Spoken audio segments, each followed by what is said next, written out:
مولانا مفتی محمود پاکستان قومی اتحاد کے صدر ہیں اور جمعیت علماء اسلام کے جنرل سیکرٹری.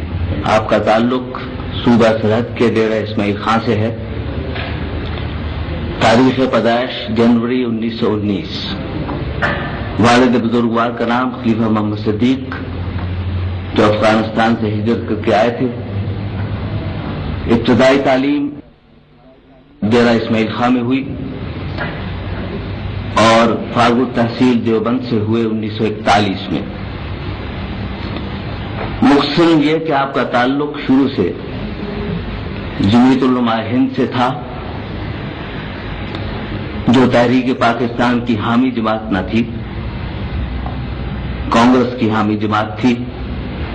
جماعت کو نظریاتی اختلاف تھا تحریک پاکستان سے. اس جماعت نے ہندوستان چھوڑ دو کی تحریک میں بھی حصہ لیا، خود مفتی صاحب نے بھی اس میں حصہ لیا. پاکستان بننے کے بعد نظریاتی اختلاف جاتے رہے اور قومی استحکام کے سلسلے میں، جمہوریت کے سلسلے میں مولانا کی جو خدمات ہیں وہ کسی سے چھپی ہوئی نہیں ہیں. 52 میں پھر جمعیت علماء اسلام کے ساتھ وابستگی ہوئی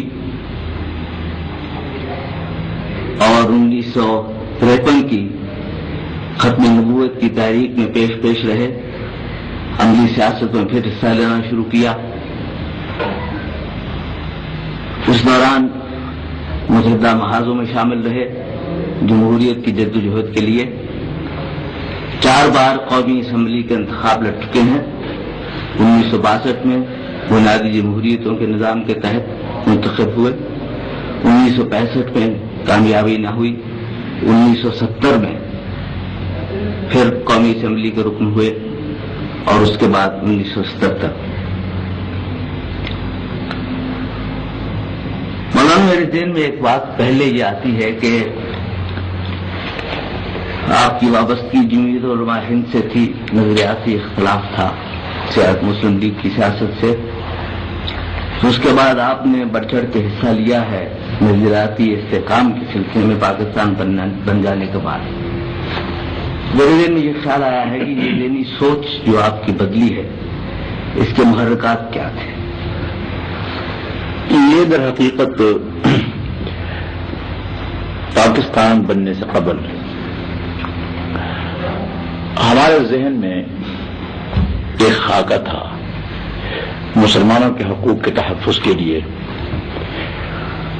وہ یہ تھا کہ اس وقت ہندوستان کے 13 صوبے تھے. 6 صوبوں میں اکثریت مسلمانوں کی تھی اور 7 میں ہندو کی اکثریت تھی. تو اس طریقے سے ہمارا ایک فارمولہ جب ہند کا فارمولہ مشہور ہے چھپا ہوا اس زمانے کا کہ صوبائی خود مختاری مل جائے اور صوبے مکمل خود مختار ہو. صرف 3 محکمے مثلا ڈیفنس ہے یا مواصلات ہے اور فارن افیئرز، یہ جو ہے مرکز کے ساتھ ہوں اور باقی صوبے خود مختار ہوں.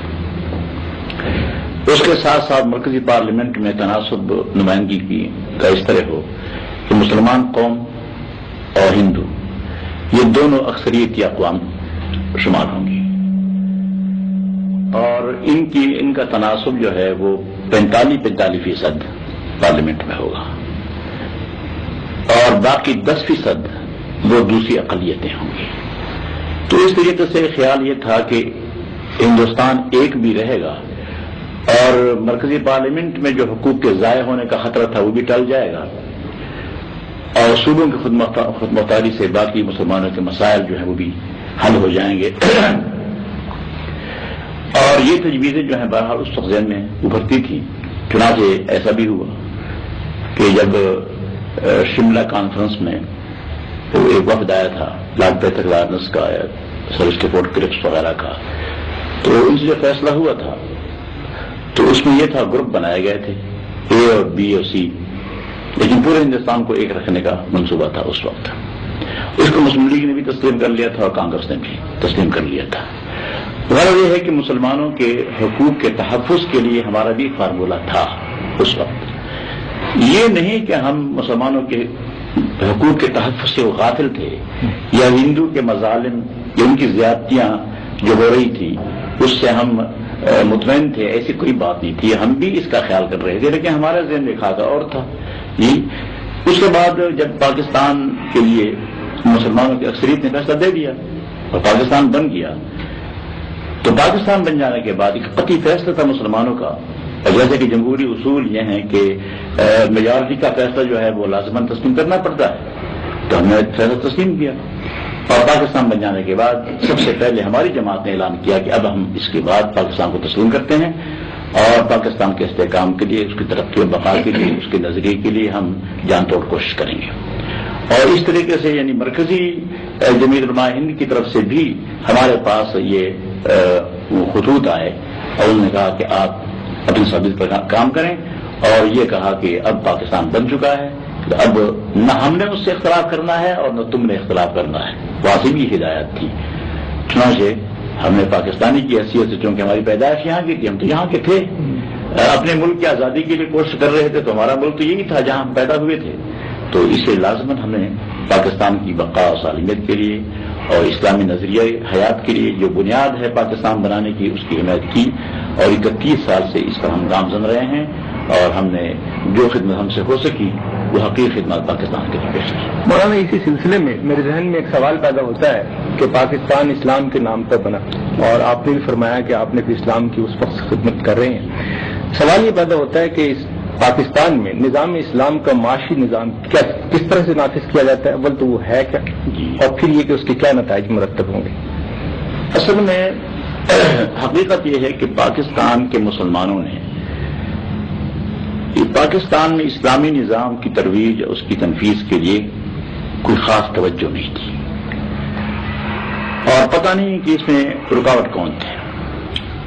میرا اندازہ یہ ہے کہ جو لوگ مغربی تہذیب سے متاثر تھے اور ان کا ہولڈ ہے پاکستان پر پورا مکمل، سیاسی اثر اور رسوخ انہی کا ہے، تو وہ شاید مغربی تہذیب سے اتنے مرعوب ہیں کہ اسلام کی طرف جانے کے لیے وہ ان کے قدم جو ہے آگے بڑھ نہیں رہے۔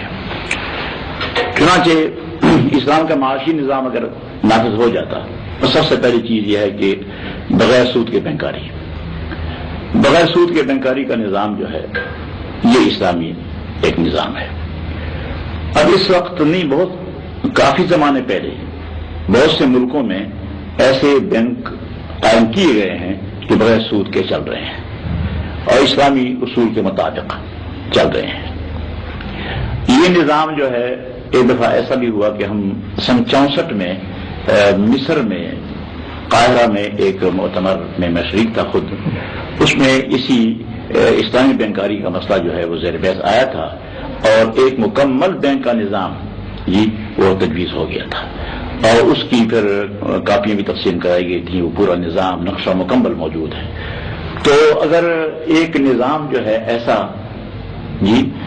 بینکاری کا بغیر سود کے نافذ ہو جاتا تو اس سے بہت سے لوگوں کو بڑے فوائد اور اس کے برکات ہوتے ہیں۔ اس کے علاوہ میں یہ بھی عرض کر دوں کہ اسلام میں معاشی مشکل پیش آتی ہی نہیں، بنیادی طور پر وہ یہ ہے کہ اسلام میں زکوٰۃ ہے، اسلام میں عشر ہے، اسلام میں عشر اور زکوٰۃ کے سوا باقی بھی حقوق ہیں، ہمسائے کے حقوق۔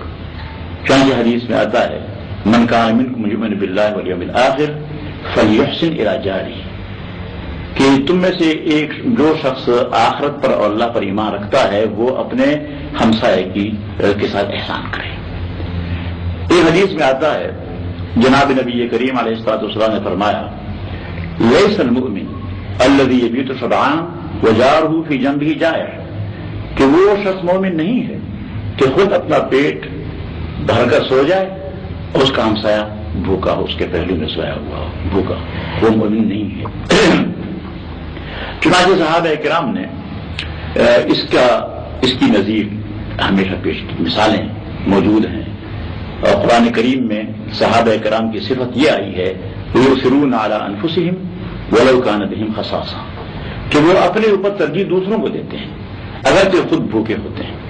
اگر مسلمانوں کے اتنے بلند اخلاق ہوں جی کہ ایک شخص اپنے منہ سے نوالا نکال کر دوسرے کے منہ میں ڈالتا ہے اگر، اور کسی شخص سے دوسرے کی بیمائگی خستگی دیکھی نہیں جاتی، اور مسلمان میں اتنا تعلق ہے، اخوت اور برادری کا تعلق ہے کہ وہ ایک دوسرے پر جان دیتے ہیں، تو میں سمجھتا ہوں پھر یہ اونچ نیچ کا مسئلہ ختم ہو جاتا ہے، اور یہ معاشی کوئی مسئلہ ہمارے ملک پیدا نہیں ہوگا۔ ایک آدمی اگر کچھ اس کے پاس ہے وہ دوسرے کو کھلائے تو 50% سے زیادہ مسئلہ جو ہے ہمارا معاشی اخلاق کی بلندی سے، اسلامی اصول پر عمل کرنے سے حل ہو جاتا ہے۔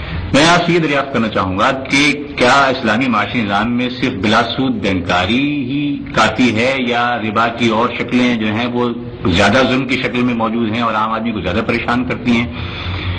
تو ان کو کیسے دور کیا جا سکتا ہے؟ اور دوسرے یہ کہ ریاست پر بھی تو کچھ حقوق عائد ہوتے ہیں معاش کے سلسلے میں، مثلا افراد کے روزگار کا حق ایسا کہ اگر کوئی بے روزگار ہو تو وہ اسٹیٹ سے عدالت کے ذریعے سے وہ حاصل کر سکے، لازمی ہو اس کے لیے، یہ بھی کچھ صورت ہے۔ تو یہ کس طرح سے یہ صورتحال یہ ہے کہ اسلامی حکومت جو ہوتی ہے، حکومت کی ذمہ داری ہوتی ہے کہ کوئی شخص ملک میں بھوکا نہ رہے، اس کو زندگی کی ضروریات مہیا کی جائیں، یہ حکومت کی ذمہ داری ہے۔ چنانچہ آپ کو معلوم ہے کہ تاریخی واقعات ہیں کہ حضرت عمر فاروق رضی اللہ تعالیٰ عنہ نے اپنی دور خلافت میں آٹے کی بوری بیت المال سے اٹھا کر گھروں تک خود پہنچائی ہے، اور آپ نے فرمایا ایک مرتبہ کہ لو مات الکلب جوعا علی شط الفرات لکان عمر مسئولا عنہ یوم القیامہ، کہ اگر دریائے فرات کی حکومت کا فرض ہے کہ لوگوں کی ضروریات کی کفیل ہو، حکومت کے معنی یہ ہیں کہ ضروریات کی کفالت کریں۔ کیا آپ نے آپ ایک قومی اتحاد کے صدر ہیں جو کافی جماعتوں کا ایک اتحاد ہے، اس کے پروگرام میں کوئی ایسی بات شامل ہے کہ آپ اس کو اس طرح سے، آپ نے کچھ اس کی اسٹڈیز کرائی ہیں کہ اس کو آپ کس طرح سے امپلیمنٹ کریں گے، کس طرح اس کو نافذ کریں گے، اور دستور میں اس طرح سے کیا؟ اس میں یہ ہے کہ ہم لوگوں کو جو کاروبار کر سکتے ہیں، جو محنت کر سکتے ہیں، ان کو تو ہم کاروبار مہیا کریں گے لازماً، اور جو لوگ کاروبار کرنے کے اہل نہیں ہیں، اپاہج ہیں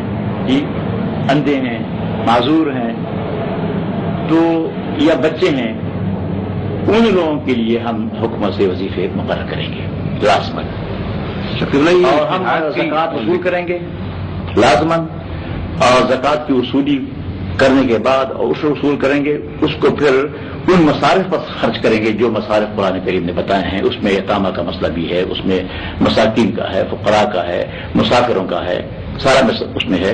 تو میرے خیال میں اگر ہم صحیح معنی میں زکوٰۃ وصول کریں تو ہم مولانا آپ نے اسلام کے معاشی نظام پر تو صحیح حاصل بحث کی ہے، عرض یہ ہے کہ ملک کے کچھ طبقے میں یہ خیال پایا جاتا ہے کہ اسلام میں تعزیرات ہی تعزیرات ہیں، اسی سے بتائیے کہ اسلام میں تعزیرات کے علاوہ بھی اور کچھ ہے؟ اصل میں اسلام ایک اخلاق کی بلندی کا دین ہے، جس میں اخلاق بلند ہوتے ہیں، جس میں انسانیت اجاگر ہوتی ہے۔ انسانیت کو صحیح معنی میں انسانی شکل میں پیش کرنا یہ ہے اسلام، اور فطری طور پر انسان کی جو فطرت ہوتی ہے وہی دین اسلام ہے۔ تو اسلام معاشیات کے لیے، معاشرتی امور کے لیے، معاملات، اخلاق اور اس سب کا سبق دیتا ہے، لیکن ان سب کی ضرورت ہے کہ اگر کوئی شخص اسلام کے اصول کی خلاف ورزی کرے تو اس کی تعزیر بھی ہونی چاہیے لازماً۔ پھر اس میں دو قسم کے جرائم ہوتے ہیں، ایک معمولی قسم کے جرائم، ایک غیر معمولی۔ غیر معمولی جرائم کے لیے اللہ تعالیٰ نے صرف 4 جرائم کے لیے مقرر کی سزائیں خود اللہ نے مقرر کی ہیں، جس کا نام حدود ہے، اور جو سزائیں اللہ تعالیٰ نے تفویض کر دی قاضی یا حاکم کی طرف کہ وہ سزا میں کم بیشی بھی کر سکتا ہے، معاف بھی کر سکتا ہے، اسے تعزیر کہتے ہیں۔ اب اسلامی حدود جو ہے یہ ٹھیک ہے کہ چونکہ وہ اللہ کی طرف سے مقرر کردہ سزائیں ہیں، اس میں کوئی ترمیم نہیں ہو سکتی، کم بیشی نہیں ہو سکتی، معاف اس کو کسی کو معاف کرنے کا حق نہیں ہے، لیکن اس میں یہ ہے اسلام کا بنیادی مسئلہ کہ حدود کی سزائیں در حقیقت تخویف، ڈرا دینا، یہ اس کا مقصد ہے۔ یہ مقصد نہیں کہ وہ لازماً نافذ کرا کے ایک آدمی پر وہ سزا جاری کر دی جائے، یہ اسلام کا مزاج نہیں ہے۔ چنانچہ اسلام کا مزاج یہ ہے، حضور نے فرمایا صلی اللہ علیہ وسلم ادرؤوا الحدود ما استطعتم، کہ تم حدود کو ٹالتے رہو، دفع کرتے رہو جتنی تمہاری طاقت ہو، جتنی تمہاری طاقت ہو۔ فقہاء کا متفقہ مسئلہ ہے کہ الحدود تندرع بالشبہات، کہ حدود جو ہے وہ مٹ جاتے ہیں شبہات سے، شبہ آ گیا تو حد ختم۔ میں اب اتحاد کے بارے میں پوچھنا چاہ رہا تھا جی جی فرمائیے کہ اتحاد پاکستان میں بنتے رہے مختلف ضرورتوں کے تحت، سی او پی بنا، اس کے بعد ڈیک بنا، یو ڈی ایف بنا، اس کے بعد پی این اے بنا ہے، تو عام طور سے یہ سمجھا جاتا ہے کہ یہ اس طرح کے جو سیاسی جماعتوں کے اتحاد ہوتے ہیں وہ وقتی ضرورت کے تحت بنتے ہیں، اور جب وہ ضرورت ختم ہو جاتی ہے تو ان کا ختم ہو جانا ایک فطری بات ہے، کوئی بری بات نہیں ہے اس میں۔ لیکن آپ کا اتحاد جو ہے وہ اس کے بعد بھی قائم ہے، اس کے قائم رہنے کے بارے میں بار بار کہا بھی جا رہا ہے، تو اگر اس کو آپ کو مستقل شکل دینا چاہتے ہیں تو اس کی تو وہ ایک ہی صورت ہو سکتی ہے کہ آپ اسے ایک پارٹی بنا لیں، اور اگر یہ ممکن نہیں ہے تو کیا یہ ایک نارمل بالکل فطری بات نہیں ہوگی کہ اتحاد کی پارٹیز جو ہیں وہ اپنی واپس چلی جائیں اگر ضرورت ختم ہو؟ نہیں، اس میں اصل بات یہ ہے کہ ایک قومی اتحاد کے بناتے وقت ہمارے سامنے دو بڑے مقصد تھے، جیسے میں نے اس نے بھی عرض کیا تھا کہ دو مقصد تھے، ایک مقصد تھا مثبت اور ایک منفی۔ منفی مقصد ہمارا وہ یہ تھا کہ ہم اس ظالم حکومت سے نجات حاصل کرانا چاہتے تھے کہ قوم کو اس سے نجات مل جائے، اس کے مظالم انتہا کو پہنچ چکے تھے، اور اس کا مقابلہ جب تک پوری قوم متحدہ ہو کر نہیں کرے گی تو وہ نجات ملنی مشکل ہوگی۔ ایک تو وہ مسئلہ تھا ہمارے سامنے۔ دوسرا مسئلہ یہ تھا کہ ہم فری اور فیئر الیکشن کے ذریعے سے اسلام کے لیے منتخب نمائندوں کے ذریعے سے وہ نظام نافذ کرنے کے لیے مثبت کام کریں۔ دو مقاصد ہمارے پیش نظر تھے۔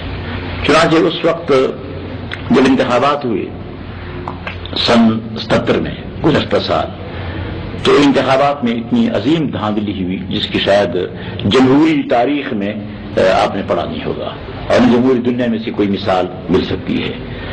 اس دھاندلی کے بعد ہم نے اسی دونوں مقاصد کے لیے ایک تحریک شروع کی تاکہ ہم یہ اسمبلی ٹوٹ جائیں اور ان کے ڈیزالو ہونے کے بعد ہم نئے انتخابات کرائیں، اور انتخابات کے ذریعے سے دونوں مقاصد ہمارے پورے ہو جائیں، منفی بھی اور مثبت بھی۔ تو یہ ہمارا مقصد تھا۔ لیکن درمیان میں ایسی بات ہوئی کہ تاریخ چلی اور تاریخ میں لوگ شہید ہوئے، بھٹو صاحب نے وہ مظالم کیے جو قوم پر ایسے کرنے نہیں چاہیے تھے، بہت زیادہ تاریخیں چلتی ہیں، پرانے مظاہرے تھے لیکن انہوں نے اس پر گولی چلائی، لاٹھی چارج کیا، آنسو گیس کی بم اس پر پھینکے، اور اتنا کشتخون ہوا اس ملک میں، اور لوگوں نے بڑی قربانیاں دی، جنہیں ساری بھر دی، جیلوں میں جگہ نہیں تھی۔ آخر اس کے نتیجے میں یہ ہوا کہ ماشاءاللہ لاگو ہو گیا۔ ماشاءاللہ کے آنے کے بعد ضمن ہمارا ایک مقصد جو ہے وہ پورا ہو گیا اس کے آنے کے بعد، لیکن دوسرا مقصد جو ہے وہ بھی باقی ہے۔ وہ پہلا مقصد جو ہے میں نے کہا ضمن پورا ہوا۔ ضمن اس لیے میں کہتا ہوں کہ پیپل پارٹی جو ہے اس کو ابھی تک ہم نے پوری شکست نہیں دی، بلکہ عام طور پر لوگ سمجھتے ہیں کہ پیپل پارٹی کی طاقت جو ہے پنجاب کے دیہات میں زیادہ ہے، لوگ یہ سمجھتے ہیں۔ تو ایک تو وہ مقصد منفی بھی کچھ پورا ہوا ہے، اور جو حقیقی طور پر یعنی ملک دشمن جماعت تھی ہماری نظر میں، وہ اب بھی کا ہولڈ ایک حد تک ہے، اگرچہ ہم سمجھتے ہیں کہ ہم میں صلاحیت ہے کہ اگر انتخابات آزادانہ ہوئے تو ہم لازماً اس شکست دیں گے اور شکست سے فاش دیں گے، اور لیکن بہرحال پھر بھی اس اتحاد کی ضرورت ہے۔ اگر ہم آج منتشر ہو جاتے ہیں، ایک ایک ہو جاتے ہیں، تو شاید ہم پیپل پارٹی کو آئندہ بھی شکست نہ دے سکیں، یہ خطرہ ہے۔ تو وہ مقصد بھی ہمارا اس وقت مکمل ہوگا، منفی مقصد، کہ جب ہم اکٹھے رہیں۔ اس کے بعد نظام مصطفیٰ کا مسئلہ بھی ایسا ہے، اگر ہم منتشر ہوئے، ہم آئندہ اسمبلی میں میجارٹی حاصل نہ کر سکے تو وہ مقصد بھی یقیناً پورا نہیں ہو سکے گا۔ تو میں سمجھتا ہوں کہ ایک تو ہمارے دونوں مقاصد ابھی تک پورے نہیں ہوئے۔ یہ کہنا کہ مقصد پورا ہو گیا، ضرورت پوری ہو گئی، ضرورت پوری نہیں ہے، نمبر ایک۔ دوسری بات یہ ہے کہ ضرورت پورا نہ ہونے کے باوجود اس قومی اتحاد پر لوگوں نے قربانیاں دی، اس کی پشت پر قربانیاں ہیں۔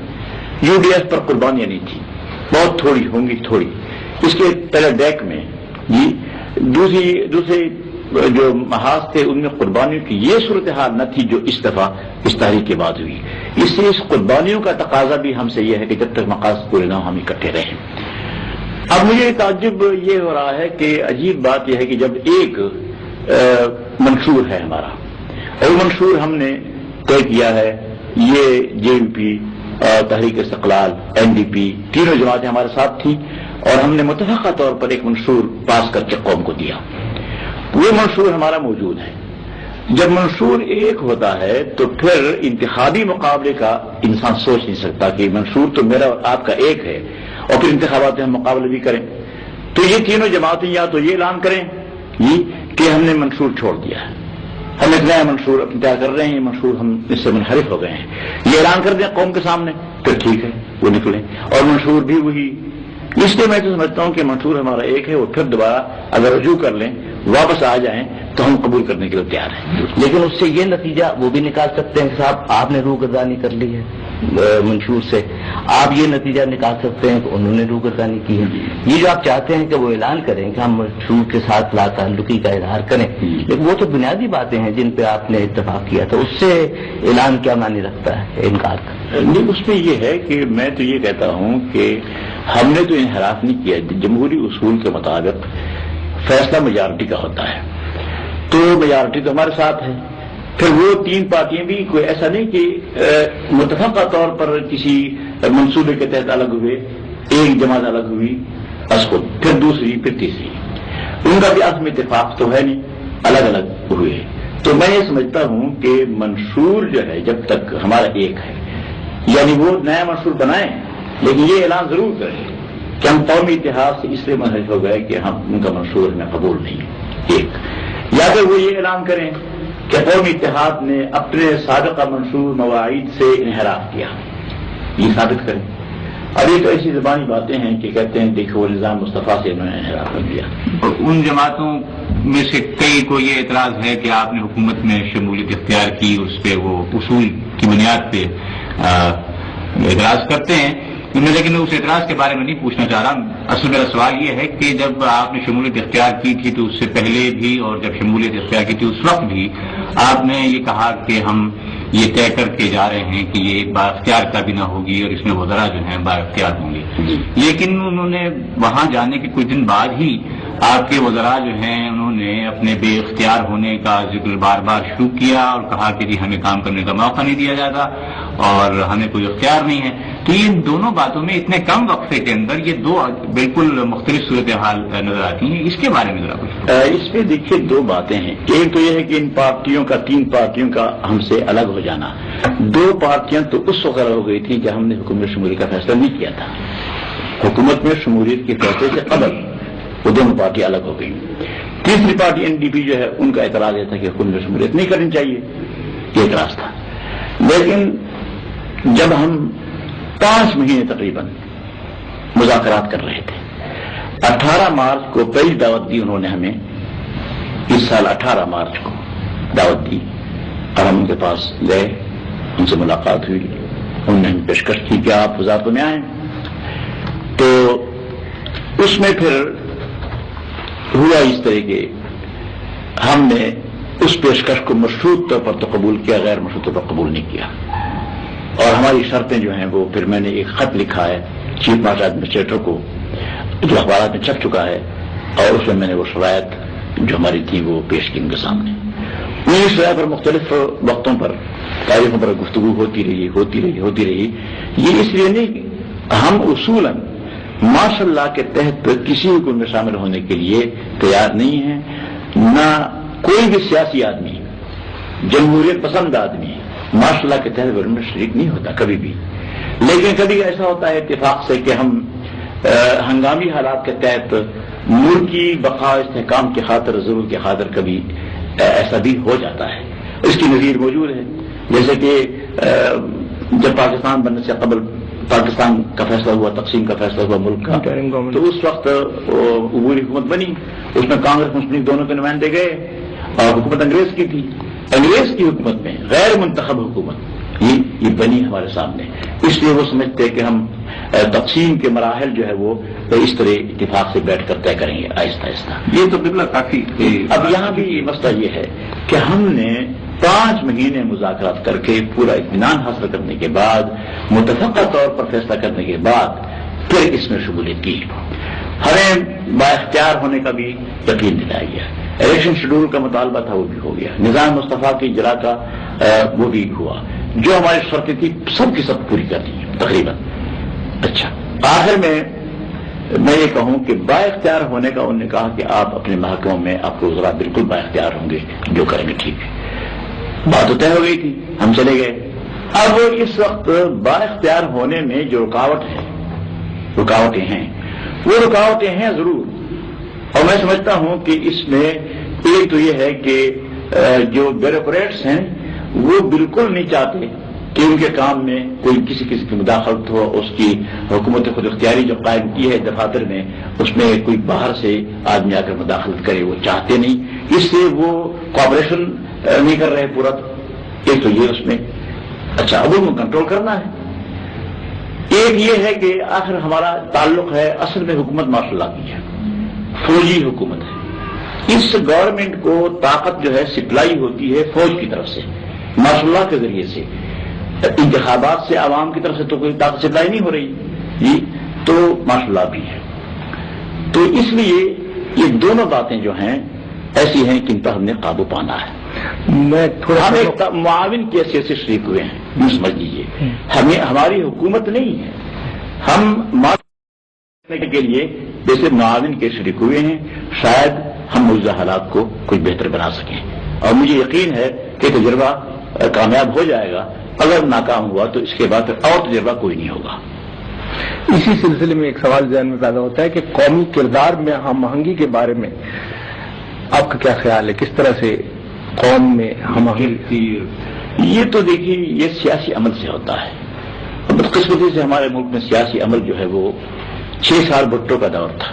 اس میں بالکل اس سے پہلے ایک ماشاء اللہ، اس سے پہلے اور ماشاء اللہ جی.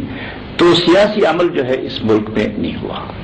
اگر سیاسی عمل اس ملک میں صحیح طور پر جاری ہوتا تو یہ مشکلات پیدا نہ ہوتی. سیاسی عمل کے ساتھ سیاسی آزادیوں کی بھی بات وہی تو میں کہتا ہوں، تو وہ کس سیاسی عمل کی آزادی. اب یہ ماشاء اللہ کے دور میں، ماشاء اللہ سے قبل بھٹو صاحب کے دور میں جب یہ قومی اتحادی تحریک چلی اور ہم عوام کے پاس پہنچے اور ہم نے عوام سے رابطہ قائم کیا، کتنی مشکلات پڑی جی، لیکن ہم نے کیا. اس وقت کوئی بھی سیاسی پارٹی قومی اتحاد سے الگ ہونے کا تصور نہیں کر سکتی تھی.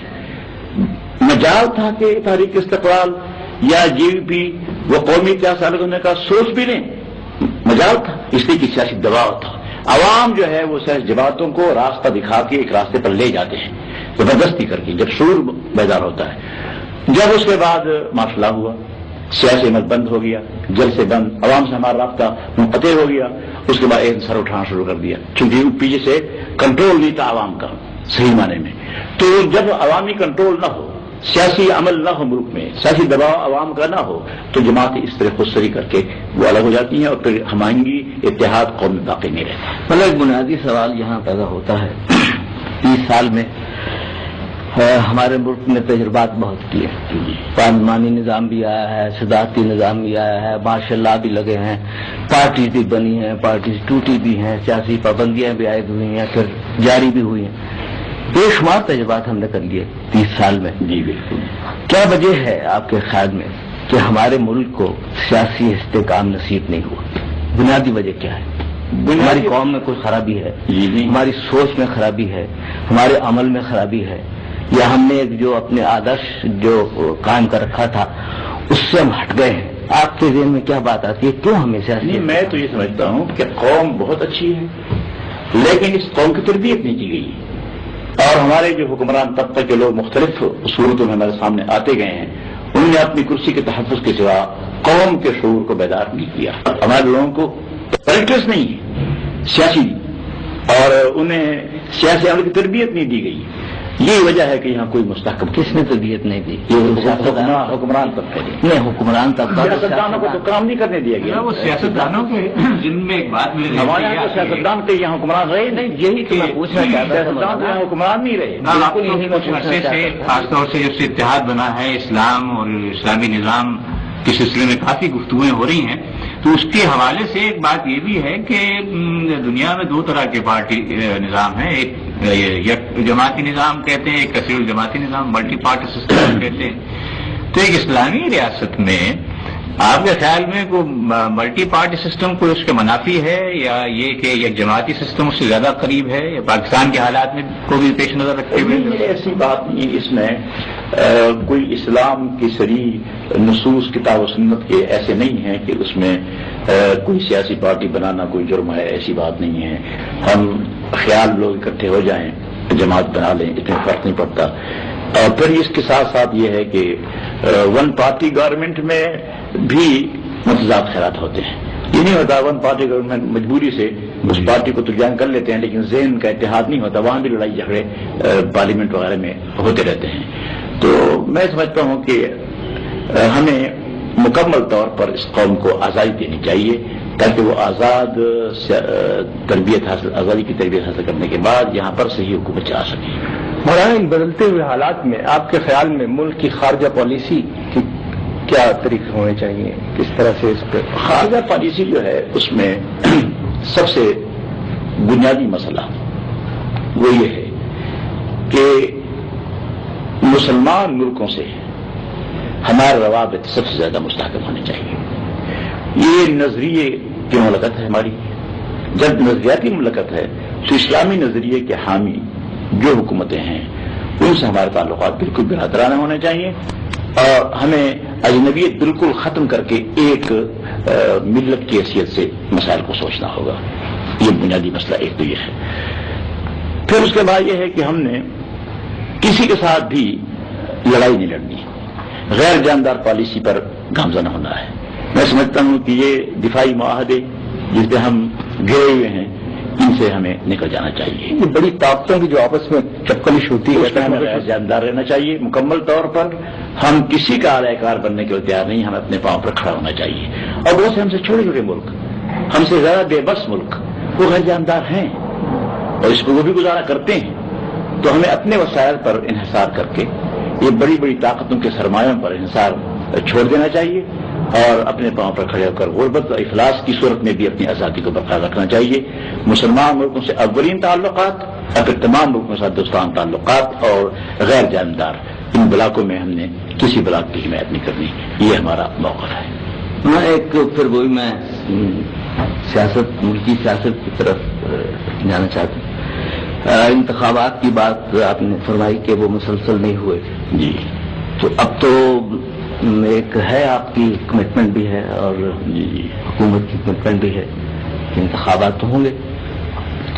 تو آپ کے خیال میں اب بھی کوئی امکان ہے یا خدشہ ہے کہ کسی طرح سے کوئی رکاوٹ پیدا ہو انتخابات؟ میرے خیال میں تو نہیں ہے. کوئی نہیں. تو مثبت نتائج کی امید ہے. امید ہے کہ مارچ تک بہرحال یہ ہو جائے گا انشاءاللہ. اسی سلسلے میں ایک سوال پھر وہ لوکل باڈیز کے معاملات کا بھی آتا ہے. جی. تو سوچ یہ ہے کہ لوکل باڈیز کے انتخابات قومی انتخابات سے پہلے ہوں یا بعد میں ہوں، یا اگر بعد میں ہوتے ہیں تو فوری طور پہ لوکل باڈیز کا انتظام کس طرح چلے، کوئی اس میں اس سلسلے میں آپ کی حکومت جو ہمارا جو قومی اتحاد کا موقف ہے جی یہ بالکل واضح ہے. ہمارا موقف یہ ہے کہ انتخابات اس ملک کے اگر ممکن ہیں، حالات سازگار ہیں، تو سب سے پہلے قومی اسمبلی کا انتخاب کرنا ضروری ہے. اس لیے کہ قومی اسمبلی کا انتخاب ہی انتقال اقتدار کا ذریعہ بن سکتا ہے اور ہم جمہوری کی طرف جا سکتے ہیں. ماشاءاللہ ختم ہو سکتا ہے اور جمہوری کی طرف آ سکتے ہیں. بلدیاتی انتخابات سے تو حکومت تبدیل نہیں ہوتی. وہ تو پھر وہی بات ہوئی. تو بلدیاتی انتخابات اس میں بھی پاکستان کا ہر آدمی ووٹر ہوگا، ہر شہری ووٹر ہوگا. ووٹ اس میں بھی ڈالے جائیں گے. محلے محلے میں لڑائیاں اس میں ہوں گی. یہ قومی اسمبلی کے انتخاب میں تو حلقے وسیع ہوتے ہیں. نہیں 2 آدمی مثلا مقابلے میں 3 آدمی کھڑے ہیں وہ تو اس میں انٹرسٹڈ ہوں گے، لیکن عوام اتنا زیادہ نہیں ہوتے. اور یہ جو بلدیاتی انتخاب میں جو محلے محلے میں لڑائیاں ہوں گی یہ زیادہ خطرناک ہیں. تو اگر بلدیاتی انتخابات میں ہر شہری ووٹ استعمال کر سکتا ہے پرامن طریقے سے تو قومی اسمبلی کے لیے کیوں نہیں کر سکتا؟ اس لیے اگر ہیں انتخابات تو سب سے پہلے قومی اسمبلی کے وہ لوکل باڈیز کے معاملے پہ کوئی عارضی انتظام آپ کے ذہن میں آتا ہے کہ جب تک انتخاب نہیں ہوتا یہ عارضی انتظام کر لیا؟ ہم اس کو قبول کرتے ہیں. ہم نے قومی اتحاد کی میٹنگ میں فیصلہ کیا تھا کہ ہم لوکل باڈیز کی ضرورت کے تحت عبوری دور میں نامزدگیاں قبول کرتے ہیں، لیکن اس شرط پر کہ صوبائی حکومتیں قائم ہوں. اچھا، صوبائی حکومت اگر قائم ہوں گی، ادھر سیکرٹریٹ جو ہے اس پر ہمارا کنٹرول ہوگا ایک حد تک جی، تو پھر ہم لوکل باڈیز میں بھی کام کر سکیں گے. لیکن صرف لوکل باڈیز میں جی جانے کے بعد جب صوبائی حکومت ہمارے کنٹرول میں بالکل نہیں ہوگی، یہ تو میں سمجھتا ہوں اس کے مفید تاج نہیں ہوں گے. اس لیے صوبائی حکومت کے ساتھ ساتھ ہم اس کو قبول کرتے ہیں، اور صوبائی حکومت اگر نہیں بنتی تو ان نامزدگیوں کو ہم قبول نہیں کرتے. تو پھر لوکل باڈیز جیسی ہیں اسی طرح چلتی رہے. کوئی انتخاب سے پہلے ادغام کے امکان ہے ان جماعتوں کا جس وقت حکومت؟ اس پر سوچیں گے ہم بڑے سنجیدہ، اور میں تو کہتا ہوں کہ اب بھی ہم ایک جماعت ہیں. دیکھیے یہ کہنا کہ ایک جماعت بن جائیے، ہم کہتے ہیں کہ بڑی اچھی بات ہے، اچھا مشورہ ہے، ہمیں بن جانا چاہیے ایک پارٹی، لیکن فی الواقع ہم ایک پارٹی ہیں. ہم نے فیصلہ کر لیا ہے کہ ہم نے سیاسی کام قومی اتحاد کے پلیٹ فارم سے ہی کرنا ہے. ہم نے اسمبلی کے اندر بھی اور باہر بھی سیاسی کام اسی ایک پلیٹ فارم سے کرنا ہے، یہ طے ہے. اچھا، اور جب انتخابات میں نشان الاٹ ہو رہے تھے تو ہمیں ایک نشان الاٹ کرنے کے لیے پیپل پارٹی نے اعتراض کیا تھا کہ یہ 9 جماعتیں ہیں، ان کو ایک نشان کیوں الاٹ کیا؟ ایک جماعت نہیں ہے. اس پر جو ہے چیف الیکشن کمیشن نے کیس سنا، وہ کلانے بحث کی اس پر، اور آخر میں فیصلہ یہ ہوا کہ یہ ایک جماعت ہے. ہم نے سابق ہمارا دستور ایک، ہمارا منشور ایک، اور ہماری جو ہے انتخاب ہے، یہ صدر اور سیکرٹری وغیرہ یہ سب اکٹھے ہیں، اس لیے ہماری جماعت ایک جماعت ہے. تو میں سمجھتا ہوں کہ چیف الیکشن کمیشن کے فیصلے کے مطابق قومی اتحاد ایک پارٹی ہے، تو ہم تو ایک پارٹی ہیں. مسلم لیگ بھی ہے اور آپ کی جماعت بھی. بہرحال ہم نے، میں تو ایک چیف جسٹس کا فیصلہ آپ خود جماعتیں نہیں مان رہی صاحب، ہم تھوڑی آپ کی جو کمپوننٹ جماعتیں ہیں وہ تو چیف جسٹس جو ہے پاکستان کا ریٹائرڈ جو چیف الیکشن کمیشن بھی تھا، اس نے باقاعدہ کیس سنا، وکیلوں کے دلائل سنے، اس کے بعد فیصلہ دیا کہ یہ ایک جماعت ان کا ایک نشان ہوگا. مولانا وہ جماعتیں تو الگ الگ بھی ہو گئی، 3 تو اس میں سے نکل بھی، وہ نکل تو ایک پارٹی سے نکل جاتا ہے، ایک پارٹی سے بھی افراد نکل جاتے ہیں. اس طرح کوئی ایسی بات نہیں. وہ سوال اس لیے تھا کہ جو انفرادی حیثیت ہے ان جماعتوں کی جو اس وقت قومی، میں بڑا اس حق میں ہوں، آپ میں اس حق میں ان کا انفرادی حیثیت اور میں تجویز بھی رکھی ہے. جی تجویز رکھی ہے کہ دیکھ کچھ جماعتیں ایسی ہیں کہ سیاسی کام کے بغیر اور بھی ان کے کام ہیں. جی جی، مثلا ہماری جماعت ہے، ہمارے ساتھ مدارس ملحق ہیں، دینی مدارس ہیں، کچھ تبلیغی شعبے ہمارے ہیں، تو ہم صرف مذہبی کام تک محدود ہو جائیں گے. اور کوئی جماعت بھی اگر ایسا، لیکن سیاسی کام ہم ان جماعتیں بند کر دیں گے مکمل طور پر. ہم ایک، یہ فیصلہ آپ کا، میں تجویز رکھی قومی اتحاد میں باقاعدہ، اور اس پر غور کیا جا رہے گا. تو ہم اپنی سیاسی حیثیت اپنی جماعت کی ختم کر دیں گے، اور باقی جماعتیں بھی ایسی کر لیں. اگر کوئی ان کا سیاست کے علاوہ کام ہے وہ پارٹیاں تو وہ کریں خوشی کے ساتھ، لیکن سیاسی پلیٹ فارم ہمارا صرف ایک ہوگا، ہم اسی کے ممبر ہوں گے جی، اور اس کیسے سے کام کریں گے. زحمت دی آپ کو، بہت بہت ہسپتال میں زحمت دی ہے، بہت شکریہ.